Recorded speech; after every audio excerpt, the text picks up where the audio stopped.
Guess who's coming to sauna? Hekilunta. Guess who's coming to sauna? Welcome, everybody, to another live edition here on a Monday night of the Upper Bench Live.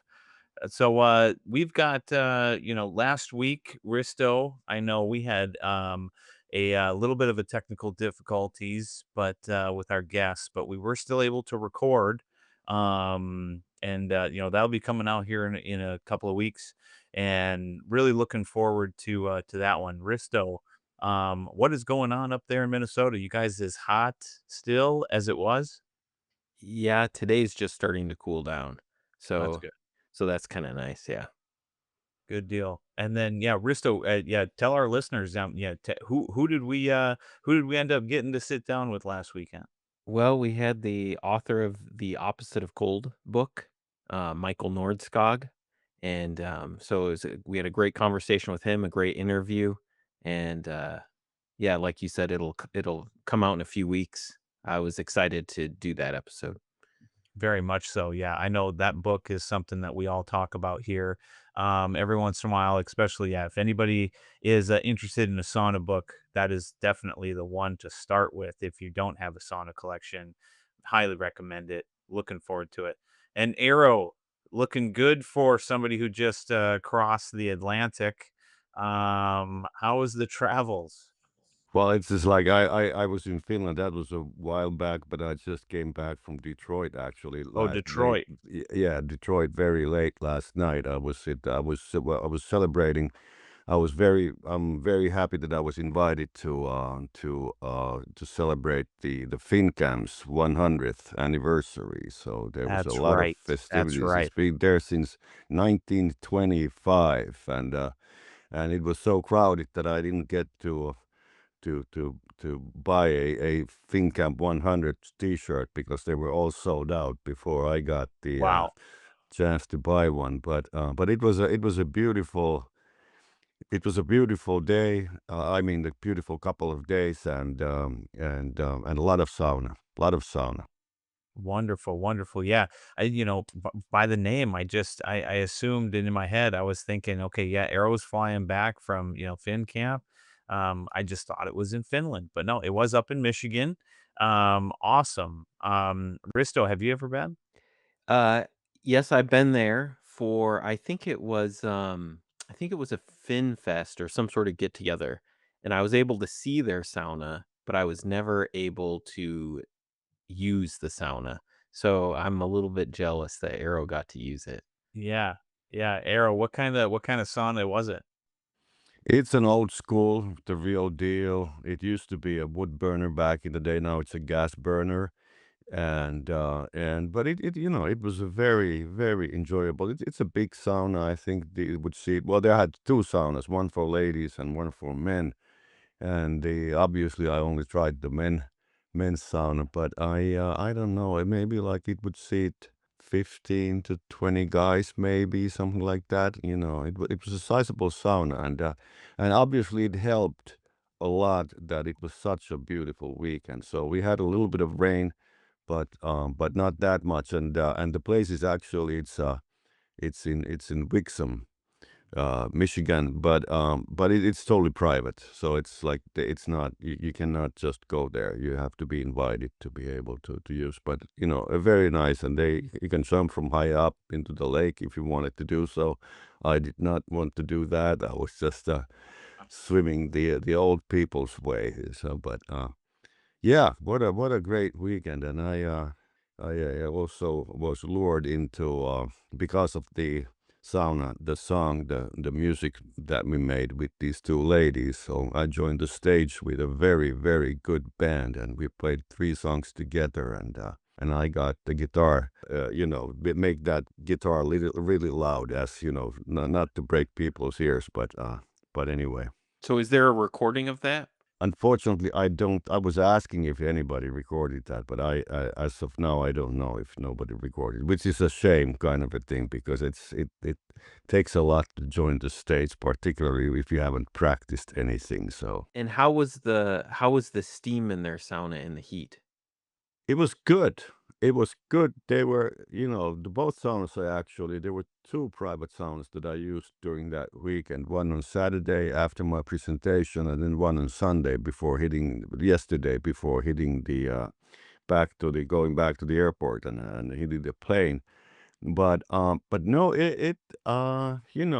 quite humid, but still, hot enough, and you didn't have any lack of that. You didn't feel like, what the hell I'm doing here? It's not hot enough. So you definitely didn't have that, and everything was also controlled with, with the good load, so with the good water on the rocks. So yeah, no, absolutely no complaints. And it's just it was a beautiful day, and it was the centennial, so there was a lot of folks, and it's just by the lake, so where there were people also who actually didn't go to the sauna, but they just were playing with the kids by the water, and that's the kind of stuff. But yeah, it's a good. I at some other circumstance I said that you sometimes you're a little worried about the quality of sauna, say in the United States, but there are these gems, these hidden gems, which are unfortunately not open to the public, who they really know what they are doing. They brought the idea and the basic structures, from the old country.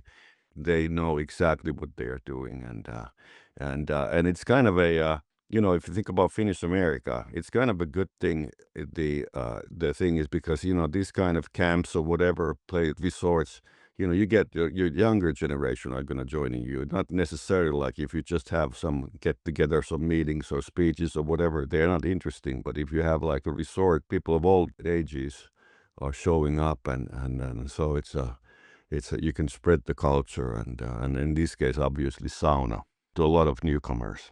Yeah, it's interesting. You said they're celebrating their 100th year anniversary. We also went to the East Coast a few weeks back, so we can talk more about that and had our sauna with Bryon out there. But afterwards, we went to UKTS in Massachusetts, and I think they're turning 100 years old also, another Finnish place. But people can pay and go to use that one if they arrange it ahead of time. There used to be, like 100 years ago, over 100 years ago, there was a clear divide between the Reds and the Whites, and Reds being, communistic, and the Whites being like Republican more. And I think many of these camps probably maybe were like red camps, originally. And obviously that's not the case anymore, but that's how it started. And they wanted to get together, and they wanted to keep it, the tight community together. But since this is Finnish America, always a sauna somewhere, or some saunas somewhere. No, 100%. So, I mean, yeah, that looks, I mean, to me, 1920s, that's when people are coming over here, the right around, that First World War time frame, pre-post, and then coming over here potentially to, I mean, staring down the barrel of World War II.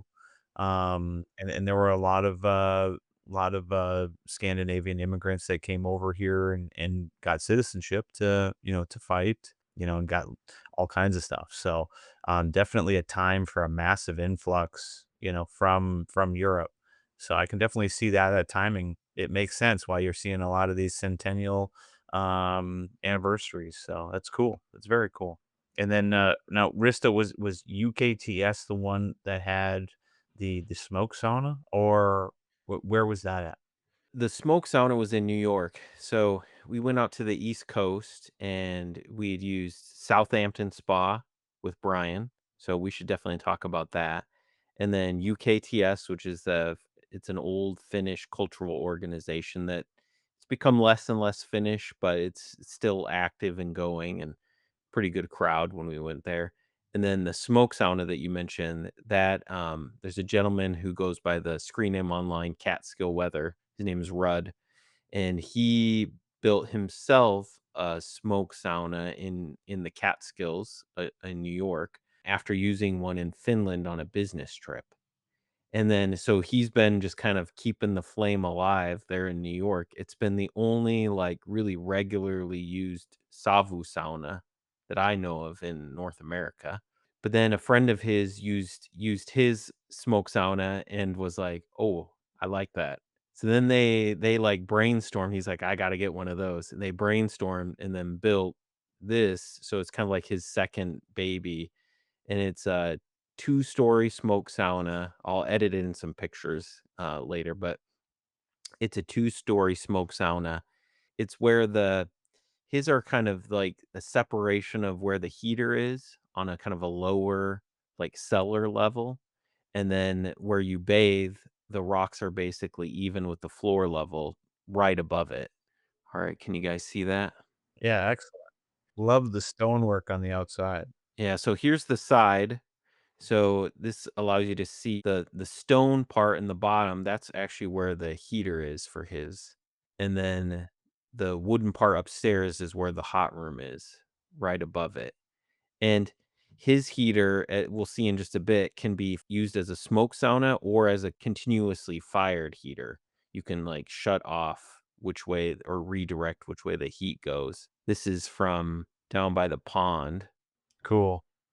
And then so underneath the upper deck, there's a cold plunge that was fed by a spring, and that was amazing. It was, like, nice and cold. Oh, wow. And then you can see the door, that's to, like, where the stove is. Okay. So it's a custom build that just has a really large, just a normal, wood stove for, like, a really large cabin put inside of a re like a drainage, like a metal big drainage pipe, and then he has a grate with several thousand pounds of rocks on top of that. Wow. Interesting. So, the hot room's right above that, and then here's what it's like in the hot room. And Okay, yeah. it's a relatively new build, so it wasn't, like, super, black like, the other smoke sauna I had used. Um, but you can see the rocks right there. There's just a large circle Yeah. of the rocks. Very cool. And then this is out in the deck. You see there's a pond down there that he basically landscaped and built that you can jump into. Here's our kids. I went with my brother's family. So there's our kids using the cold plunge there. And there's Rudd manning the stove. So I think he pulls like a giant metal plate backwards and forwards, and that either has the heat and smoke going up into the hot room or directed out separate chimney. Very cool. So there we are in the hot room, looking at the stove, another one of the stove. It's pretty amazing build. Oh, yeah. I mean, the engineer just that's cool. That is so cool. Picturesque setting as well. Oh yeah, it's a great setting. And it had that nice smoky smell. Yeah, not super duper smoky. Like I said, I've only been in a couple smoke saunas before, and it didn't seem. I would love to use a lot more, but it didn't seem like very, very smoky to me. So, tell me about, like, when he's heating it up, and is it sealed tight, or is there some kind of a hatch where smoke is going out? Yeah, there's vents, yeah. Okay. So, I mean, that thing's probably breathing pretty good when it's, not directed. Yeah, it's, I love to see, like, the ingenuity and people trying new things, and Yeah. he's very good at that. Yeah, that is something that I think yeah, he's onto something there with that, kinda corrugated drainage pipe and, weld in, some kind of a rebar, mesh that'll support a bunch of weight, reinforce it with some angle iron, and, you're off to the races apparently. So, Yeah, and Cyrus asks about the windows getting smoky, and they do get smoky. I think they had cleaned them just before we came to use it. I actually don't mind it to be a little bit smoky. It kind of, like Arrow talked about, kind of like deadens that light a little bit. Um, and it's it gives it a nice mood. Yeah, yeah, you get that frosted instead of the clear glass, you kinda get that frosted effect where it's a little bit diffused, you know? I did the same in my build using that kind of that frosted, glass block instead of just clear. You know, I just wanted to diffuse that light coming in so it's not a direct beam glaring me in the eyes. That's an interesting topic. At our smoke sauna in Finland, it doesn't get that. The window does not get that smoky. I don't know why it avoids it, but I've actually never been there to wash that window. Now that my in-laws are not there anymore, maybe I'm gonna change my views, but remains to be seen. Well, and I got to imagine a lot of it has to do with the type of wood you're burning and how much smoke and soot, you know, how hot is the fire? You know, is the wood wet? You know, because if it was a colder, you know, maybe a little bit soggy fire, you're gonna get that black, you know, gunky smoke that's real sticky. But if you're burning oak and it's super hot, you know, you're getting a really good combustion. I got to imagine that stuff's relatively gonna be moving around and not sticking it too much. Yeah. When I was in Finland, I was at the World Sauna Forum, and just before that at the Jämsä Sauna Village, and which has, I think, 9 operational smoke saunas. 6 of them were in use that day I was there. But the lady who runs the place, she was, did I mention this already? But I'm going to say it again. So she goes like, she started telling me that her point of view, which makes total sense to me, is that sauna started going basically downhill in Finland 130 years ago. Because 130 years ago, it was when people started, understanding how to build smokestacks. And that's when all the crazy stuff, started happening. And that's like a continuation where we are now with all the infrared cabins and whatnot because of that. But 130 years ago, the only sauna was a smoke sauna. And that's the only, in her book, that's the only real sauna there is. I don't know. Risto will be the judge to tell us how he felt about the. Yeah. Well, I haven't used enough smoke saunas to be able to say.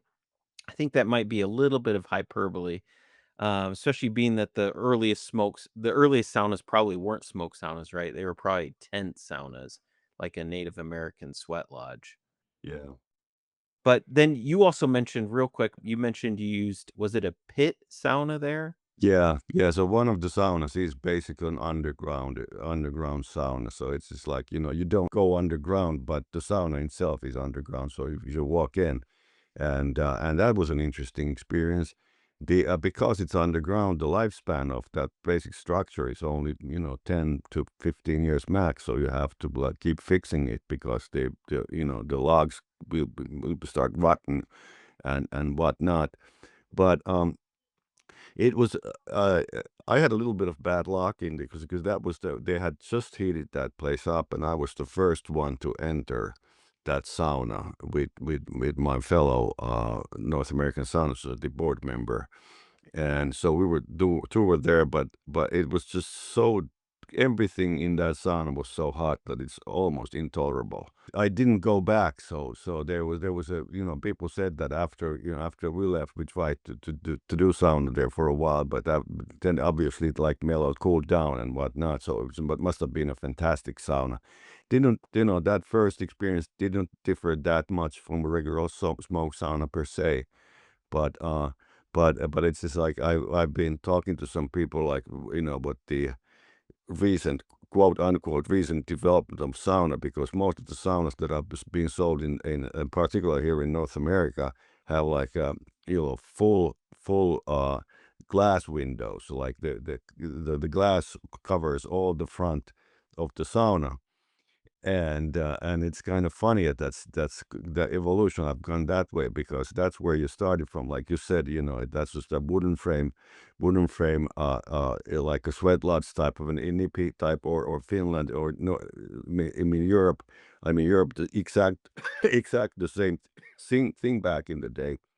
So that visibility was not the idea in a sauna. That visibility is something that we've become with. We've created this whole idea that there has to be you can see the ants walking around the ground when you're doing sauna. Not the case back in the day. So the pit sauna, um, is there like a dirt floor? Are there dirt walls? Like what's the setup like? No, it's just like it's well a dirt floor, yes, but the wall sides, they are so it's a wooden log structure. That's what it is. It's just basically built under or in this case it was like a bank. Again, you don't in the early saunas you actually literally went down into that pit, and that was the sauna. And some people say that the name of sauna it means in some ancient language means like a hole in the ground or something like that. Maybe that's one theory. But anyway, so it when you're inside there, it's looks pretty much exact the same as whichever other smoke saunas there are. But obviously there are no windows with views because you can't have them on the ground. But so there are dark places, and obviously with the soot and everything else, it makes it even darker. So it's basically black, but they have a little lantern there inside, to make it doable, the whole thing. But yeah, it was a very pleasant experience. Not my favorite sauna in that village. That day that I was there, my favorite was also a two-story smoke sauna. That was a very nice, but so you have to climb up to the sauna section of that. But I like that sauna a lot. Now, I know we've been talking a little bit about these two-story smoke saunas. For those listening, that can't really visualize that. The way I'm picturing it, when you guys are describing it, is large, rock mass, fire pit almost underneath, and then you're letting it air out and then climbing up there. But how are you getting water introduced? Are you able to trickle it down from the second story onto the rocks, or how are you kind of throwing it willy-nilly, or how is that working? Well, it's basically exact the same as you bring the water up, and but you don't have to worry about the law of Löyly, because the rocks are like there on the first floor and you're on the second floor. But it's like it you scoop water, and you obviously there's a little bit of distance before you hit those rocks, but it's totally just fine.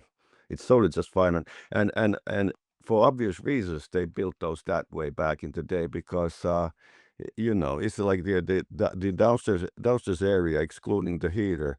That's where you wash yourself. So it's just like you didn't have to wash yourself in the kind of the hottest spot of that sauna room, but downstairs or down steps where it was tolerable, and obviously people did all kinds of other things when sauna was not used, like smoke ham or whatever. And we've been talking about this also before, but yeah, no, it's just a little taller sauna, and you go to the second floor to really to enjoy the Löyly.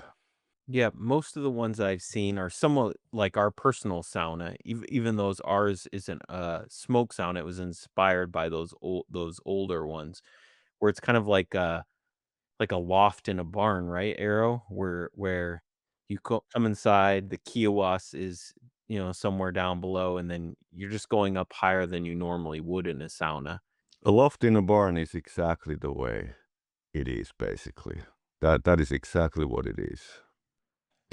I just learned something new. I just learned something new, and I thought that I was the specialist here, but that seems not to be the case.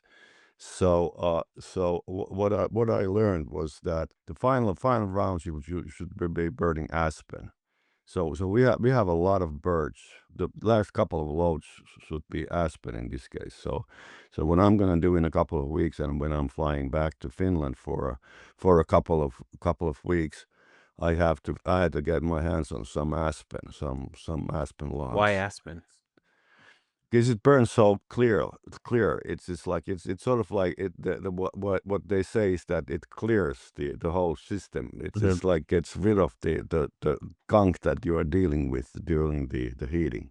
I would imagine that it doesn't have a lot of resin, so it is probably burning pretty clean. And is Yeah. it a little bit lighter of a wood? It's maybe a little softer of a wood? probably burns a little hotter, Yeah. If it cleans stuff, it has to be burning hotter, most likely. which makes Yeah. sense. Like we were just talking about, you know, cold, sticky smoke is going to build up over time.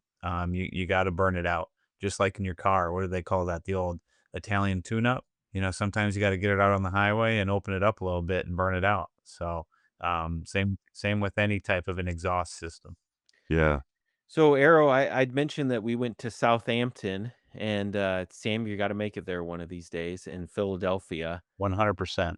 And Bryon was so generous, and he met us there, and then he made steam for us at Southampton, where he had different essential oils, and then he had like kind of like a special custom fan that he used. Arrow, what did you think about that whole process? I liked it. I did like it, and it's I'm trying to wrap my head. I've said this many times before, but I'm trying to wrap my head around this whole thing because there's like the Aufguss thing. They're actually competing in Aufguss right now, and it's I guess it's kind of exciting. What our dear host did was a tiny bit of the same, but yet again so much different. What he did, but it's like the culture. I've said this before. The culture where I'm coming from, it's like you don't need anyone to organize any steam because you're gonna be mastering that steam by yourself. But it's a different ballgame. But yeah, I did like it, and I don't know how much I'm like an essential oils kind of a guy, but those were nice and plentiful, and the whole experience was enjoyable. We had several scents, and I can't remember all of them. I do remember he had some horseradish and some water that was just kind of sitting there. I thought that was an interesting one. Interesting. I felt like the mint one was a little too strong for me, but then he made a salt steam, and that was rather unique. Yeah, and then for the first time ever, we had some honey. Put some Oh honey yeah, on our we did the skin. honey thing. Yeah, Oh, wow, I missed the honey thing. Dang it. And that just absorbs into your skin, so it yeah. wasn't like as sticky and messy as I expected that it would be. Interesting. Any other weird or maybe, scents that you didn't think you would like, but you did? He did the pepper thing. He did that, and what else did he do? There was a lot of that kind of I think not wasn't there very a familiar. spruce was there a spruce one? I think so. Yes, That's yes. probably my favorite, but that wasn't a surprise for me. Sure. I thought there was maybe an orange one that was decent or grapefruit. And then Cyrus is asking about the salt steam. So they have a giant masonry heater at Southampton Spa. So I think he just had some salt mixed in water that he threw. Correct me if I'm wrong, but just that he threw in the rocks because it's not metal in there. So it was okay, and it was difficult to throw water in there. I tried a few times, and he was definitely way better than I was. You have to learn the secret of being able to throw in that kind of that hole that's up in there. Yeah. So the salts I can't remember. Maybe he did throw that inside, or he threw them, the salt thing on the walls or something. Could have I'm not sure, but you could definitely sense it in your lips that there was that salt thing going on, and apparently that also is I've been told very good for your skin. Yeah, I'm thinking, getting, that salt sea spray, when you're walking down the boardwalk and you kinda get that, little Mm. salty mist in the air. That's the way I picture it, but really hot. That is true. That is all true. Yes, yes. Yeah, that was a nice experience. I repeat myself, but that Pennsylvania thing got lost Yeah. on my way there. But other than that, it was just fine. You're still living and breathing, Eero. And one of the upper bench listeners, James, also joined us, which was a real treat. And I got to meet Eero's son. So Oh that was yeah, fun. yeah. Chris was there. Chris was there.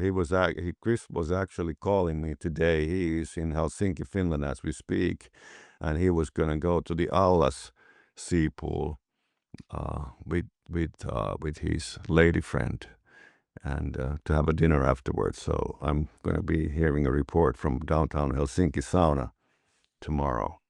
Good deal. Well, anything else to catch up on? Yeah, Eero, you got plenty of stuff coming up, don't you? I mean, where can people find you this summer? I will be, well, I'm going to be hiding as any Finnish people, honorable Finnish people would be. So I'm going to be hiding at our summer place. I'm leaving in 2 weeks' time to first fly to Helsinki and then drive up to the summer place.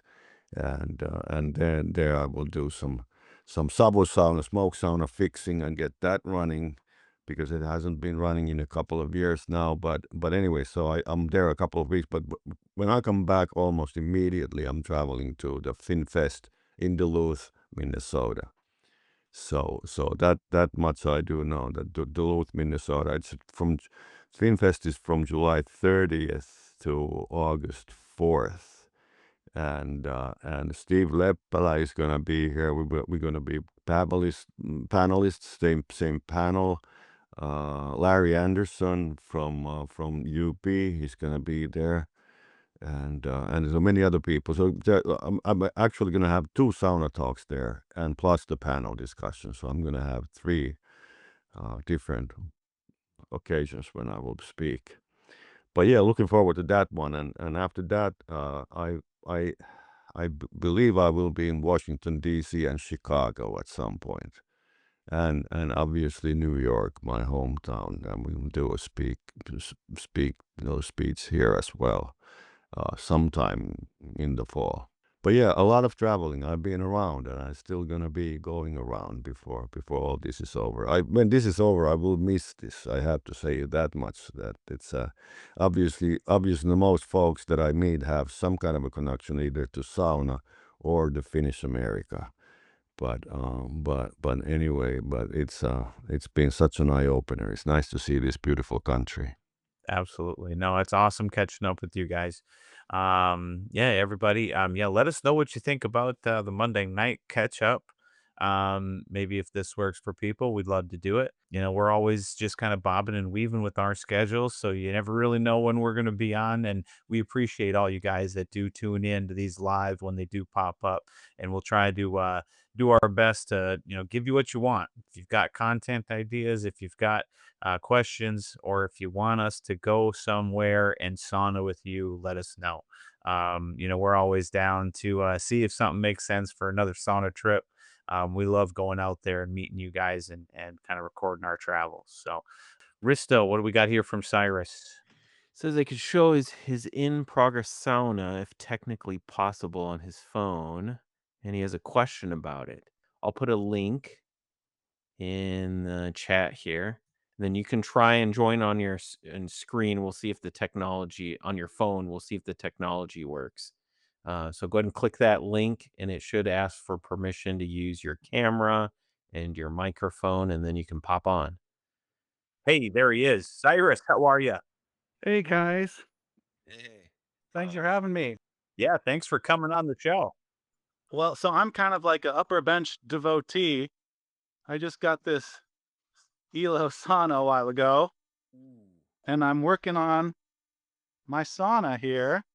And so I just got the sidling done, Okay. but I've got my question that I thought maybe you could have some input on. I've got these 2 big windows that were existing in the house, and they're vinyl windows.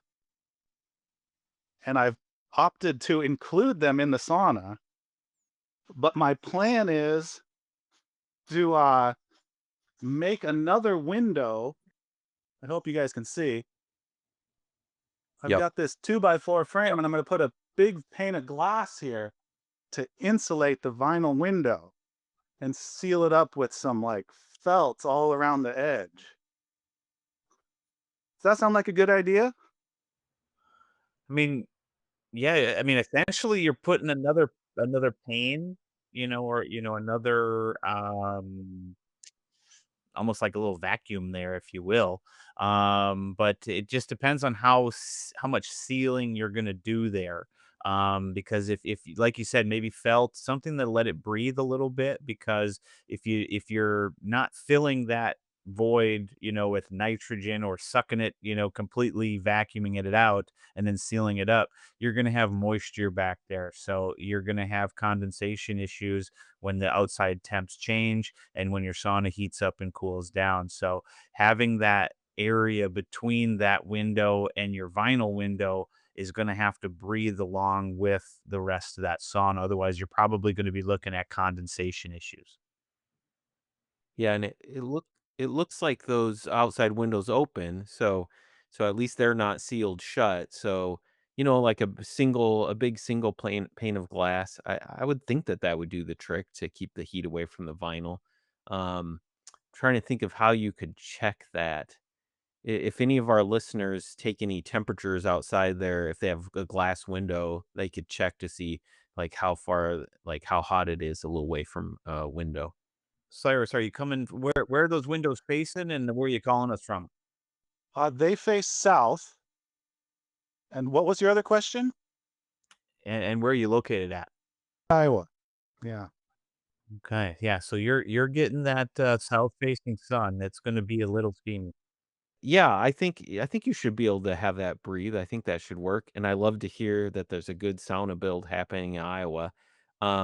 Keep us posted on the ELO and the rest of your build. We'll like to see how it comes along. Okay. Thanks a lot. Yeah, I love the podcast.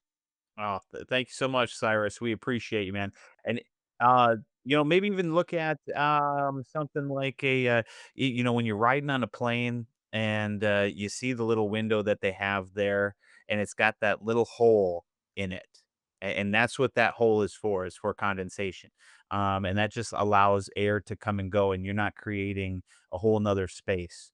And so maybe if there's some way that you can have wherever you're sourcing this pane of glass from, maybe if they could professionally put, a quarter-inch hole, in the bottom of it or in the corner of it to allow it to breathe. Because again, you don't want to seal it off, and that condensation is going to get in there. So Or on uh the sides somehow, some yeah, who sort of knows? channel. I Yeah. mean, although I do think regardless, there's still going to be potentially droplets, that do form and fall. So you may want to just consider that too when you look at the window sill. Cool. Thanks. Thanks, Cyrus. No, that's a great question. I think with some kind of a protection there, it's going to be really good. Okay, I got one more for you.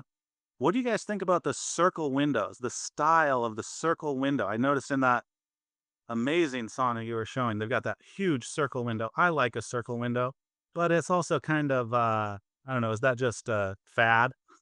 What do you guys think about that?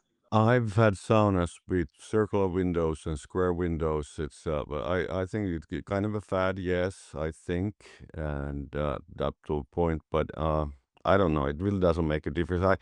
We talk a lot about this, the window stuff, and I was just like, I think our consensus seems to be that we like a little less window that is now fashionable right now. So these windows tend to be huge, if not the whole walls of glass. But yeah, no, it's kind of it's kind of a delicate balance, and at least when I was growing up, my dad was super sensitive. He had this sunset view so there was this spot where he wanted to sit and he saw the sunset, and it was very important to him to enjoy the sauna and see the sunset. So kind of the question is, and then we didn't see that very uh, uh, so we didn't see enough to say anything, but like the size of the window, shape of the window depends on what you see through the window. And so if there's not much to see, then less window. But if there's a lot, super fun sunsets or whatever, you're fancy. Well, look at the pictures behind you, Arrow. There's something Yeah, about circularity that people like. It's yeah, maybe some sort of like perfect platonic form or something. So yeah. And if you've got a line on cool custom glass or, a cool window that does open, I think, go for it. I mean, be unique, make it your own, especially if it is something custom or maybe vintage. I would love to see like an old, like stained glass window, in a sauna. I think that would be really cool. It would let some different colored light in, and it would, it could pacify that whole light therapy thing fad, that we're seeing in all these box saunas. Make sure it's got, full spectrum LEDs that, can disco ball so I can really have a good sauna. But no, I'm not about those things. I think less is more when it comes to light and glass. So big fan of just making sure you're under that big golden rule, 25% rule. Keep your sauna underneath 25% wall space being glass, and you're going to have a much better experience than if it's above that. So I just hope my neighbor Ron stays out of my window view. Thank you. Yeah. All right. Love it, Bye. Cyrus. Love it, man. Thanks for coming on. No, that's very cool. And see, people, it's just like that. If you want to be on the show, if you've got a question, you want to show us something, it's just as easy as hitting a couple of buttons on your phone and you can be on the show with us and we can help you out. Or you can just come on in and hang out and have a good time. We love talking to new people. They're everywhere. I mean, so if you're a big fan of the show, make sure you do like and subscribe, share this content with those fellow sauna buddies of yours, and we'll make this community, one sauna at a time. So we're just having fun doing it. But Risto, what else is there? What did I forget? oh, I can't think of anything. We have there's kind of a special, I don't know if I've told you and Eero, so it's gonna be a little bit of surprise, but a Ooh. listener wrote up a story about growing up with sauna and then building his own. And so we have a little kind of like a video essay about that. So that should be, watch the channel for that pretty soon. Cool. So, if any of our listeners, they have pictures of their sauna or they want to share a story with us, like send it our way and then we can share it on our social media. Yeah, absolutely. Let's say you're not handy with all the tech and all that jazz. It is pretty easy. If you can share your screen with us, we can help you tell your sauna story. We love sitting down with people and just hearing where they came from and why sauna is so important to them. But Eero, I know you're doing a heck of a lot of that. We're excited here. You're going across the pond again. And, Risto, you're traveling with the family. I'm assuming you got any more trips this summer coming up? No, not for us. Okay. So maybe we will cool it off a little bit. I think, my wife and I will be back up in Minnesota in August sometime here. And then after that, I think the sky's the limit. Who knows where we'll end up this fall sauning together, hopefully. For sure. Yes. Yes. Yeah. Yeah. There will. Yeah. I will be in the Finnish time zone. Starting in 2. But maybe we're gonna do one show before I go. Yeah. Because it's gonna be a couple of weeks before I leave. But then there's a pause, and after that FinFest, then I'm back in the game. Yeah, let's get the new Finnish president on the show. Let's do it. Of I love course. it. Of Arrow, course. you can hook that up, can't you? You're connected. Easily. Easily. Yeah. Yeah. Those are my circles. Those are What my Finnish circles. president doesn't want to talk about sauna? Come on.